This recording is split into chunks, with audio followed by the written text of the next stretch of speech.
Welcome back to my trust video. I'm looking for trust in the divine, God, universe, creator, or whatever your higher power is called. As stated in my other Having Faith videos, I began this project because I wanted to explore a problem that I'm experiencing. I bounced between a positive and a negative outlook regarding this problem and found the negativity was growing in dominance, and I needed to explore why I was allowing this negative outlook to gain so much power. This video begins with me creating a yellow background. Yellow is the light, wisdom, and divine for me. I want all the light to gather in the center. This paper will become the background behind my spiral art project. As I paint this yellow, I notice that my legs are in Warrior 1, a yoga pose. The yoga journal says Warrior 1 requires you to push past your perceived physical, mental, and emotional limitations to move into a deeper expression of the asana. It is an opportunity to focus and practice determination." End quote. The light moves in and out with my brush as I paint. The center is my focus, and there is a certain amount of freedom in knowing that I can stay in the center and not worry about the edges. Although I love watching the paper move like waves as I move the light in and out with the brush. I decide to repair the spiral. While taping and repairing the spiral, the idea of the metaphor getting off track comes to mind. I got off track when I first tried to paint the spiral, and then when I cut the spiral out. See my first Having Faith video. I was blindly following the path that I created, even though the path I created wasn't something that I wanted. And then I cut the spiral off the background, detaching it from its base, also something that I did not want to do. What a metaphor for life. How often have you followed a path that you knew was not what you wanted, but kept watching yourself move forward on it? The resistance is tight as I cut. The yellow, the light, the outside of the paper holds strong as my scissors glide across the page. The resistance is between believing and trusting in a higher power and having a negative voice in my head shaming me that I'm in this situation. The resistance is about not trusting the good that could come into my life if I followed the light. The negative viewpoint is to make me small, to keep me small. Dr. David Hawkins states in his book, Letting Go, that a person will find themselves in conflict as the lower levels of the mind resist the higher levels of being. He goes on to say that this is a wonderful time. It is a time to work through all those issues that come up. Notice the emotions that surface. They will be lower level emotions like shame and disappointment or fear.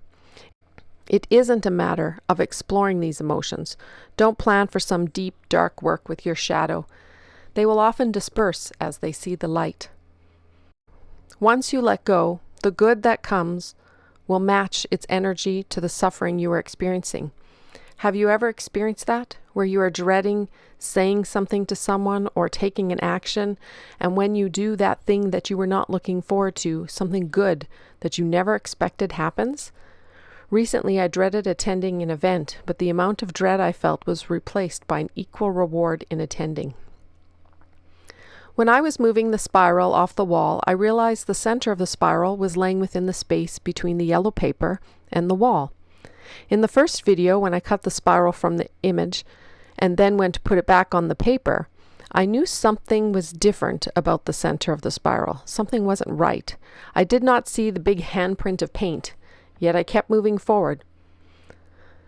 I felt frustrated trying to line up the two pieces of paper.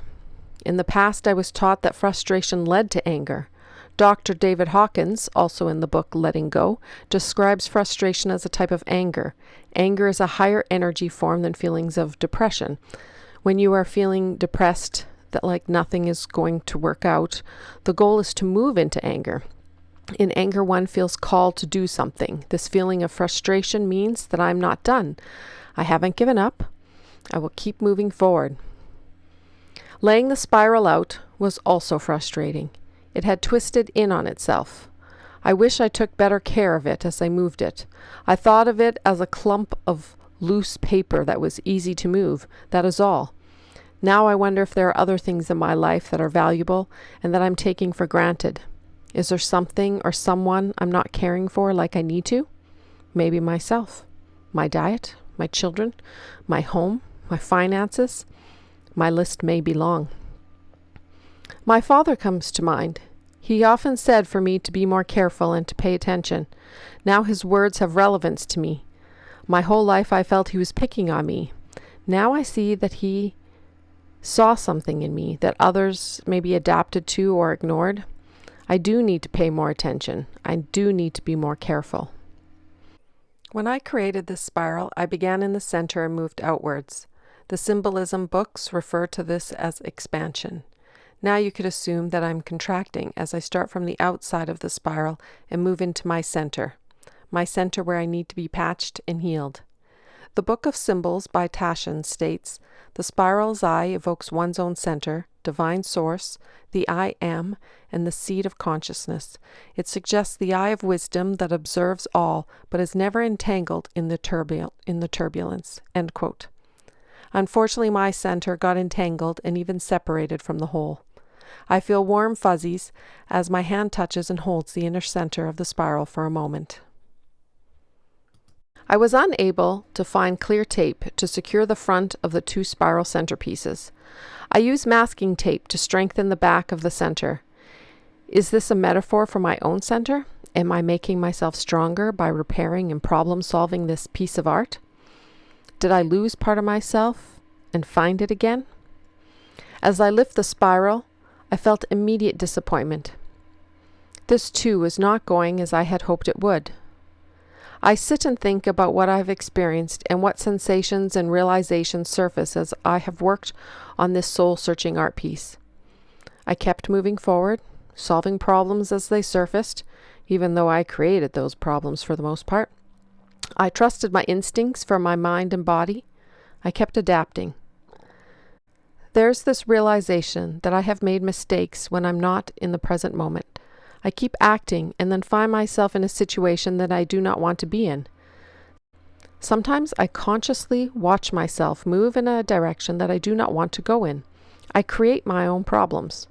How can I apply this to my current situation? I need focus. I need the present moment. The process was going to end here, but I felt called to put it up on the wall. I haven't given up. I tried a glue that I thought would make little silicone dots on the page so I could peel the spiral up and down as I wished. Make it an interactive art project. This doesn't work, so I use glue dots. This also doesn't work. The spiral will not move easily. Time to think again about this project. Or do I put it to rest? After a few days, I have an idea. This is going to go onto the back of a project called Possibilities that I have started. I will share it with you soon. This trust project is going onto the back of the Possibilities project. They are connected. Their energy is connected. The intention and core ideas being searched in the two are connected. I have been seeing and feeling a lot of positivity in my artwork. I have had kinks. Things haven't always gone as planned. Overall, the yellow, the light keeps shining in. My metaphor is that the good is holding strong, like the paper, allowing me to do what I need to do and make it easier, like the gliding scissors. Keep moving forward. Trust. Believe. My project is not complete. I will work on it simultaneously as I work on the Possibilities artwork. They are separate, but one now. One gives trust to all the possibilities within me.